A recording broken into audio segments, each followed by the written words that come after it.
Hello guys, in this lecture we will code the client part that will run on the target side.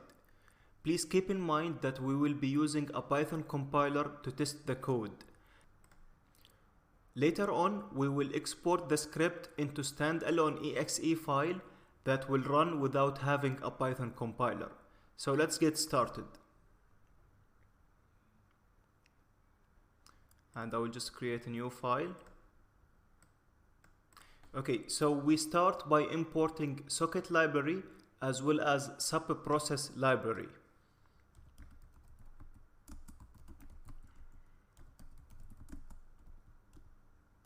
Subprocess.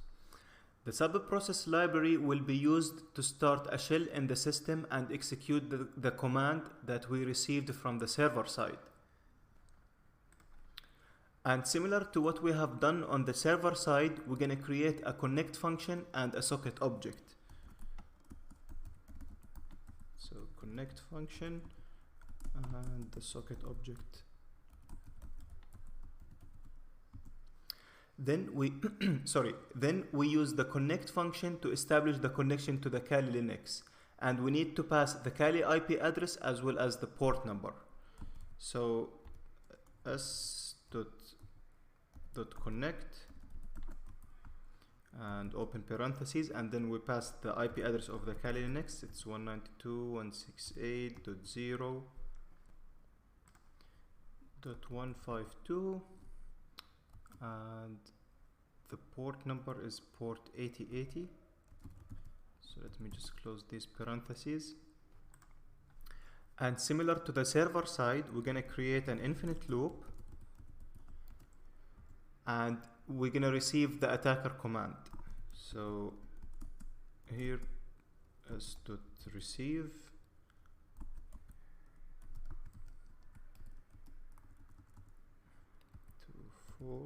okay, and then we're gonna check if the received command was terminate, and if so we will close the connection and break the infinite loop. So if terminate in command.decode, then we will close the socket and break the infinite loop. So otherwise, if we didn't get a terminate command, then we use subprocess to start a shell in the system. And here I will create an object called cmd, and I will use the popen class from subprocess.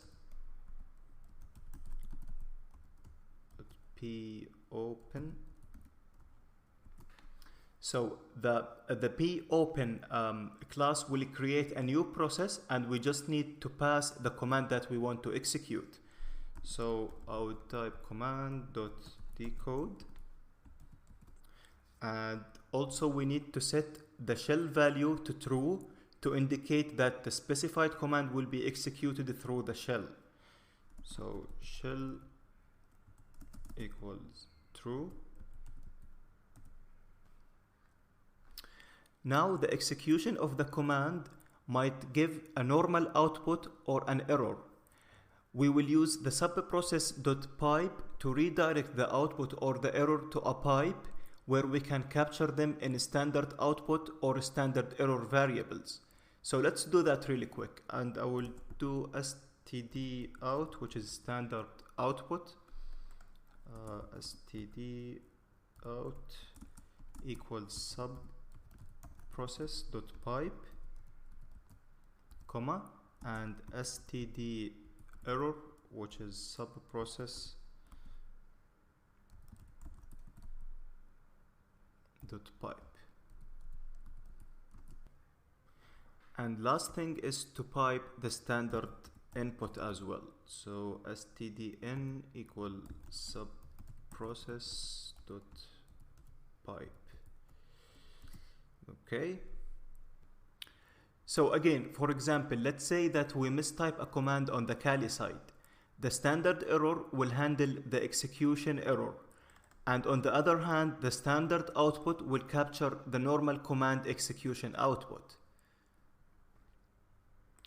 Finally, we're gonna send to the Kali Linux either the command output or the command error, and read function is used to get their values.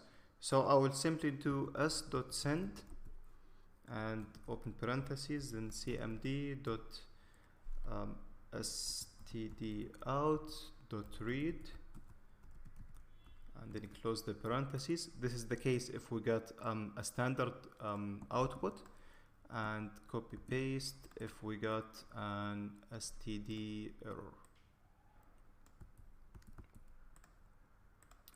Okay, so last thing that we need to do is to create the main function,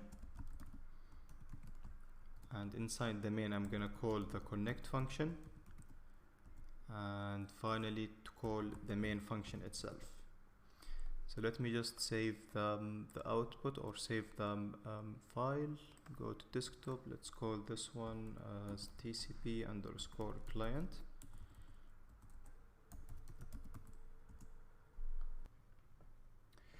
Okay, before running the scripts, let's quickly recap what we have done on both sides. So we imported the socket library and created a listener on port 8080. If we received an incoming connection, then we're gonna print out the IP address of the client as well as the source port that is used to establish the connection. On the client side, we make the connection happens to the IP address and the port number for the Kali Linux. Then we go through infinite loop on both ends. On the Kali side, we use the infinite loop to get the user input and print out the result of the command execution. On the client side, we use the infinite loop to get the user input from the Kali side, executed, and then send back the result. If we got terminate, then we close the socket on both sides. Okay, so I will go ahead and start running the script on the Kali side. Okay, so let's quickly verify it's running right now. So let's quickly verify that we are listening on port 8080. And sorry for this, let me fix this really quick.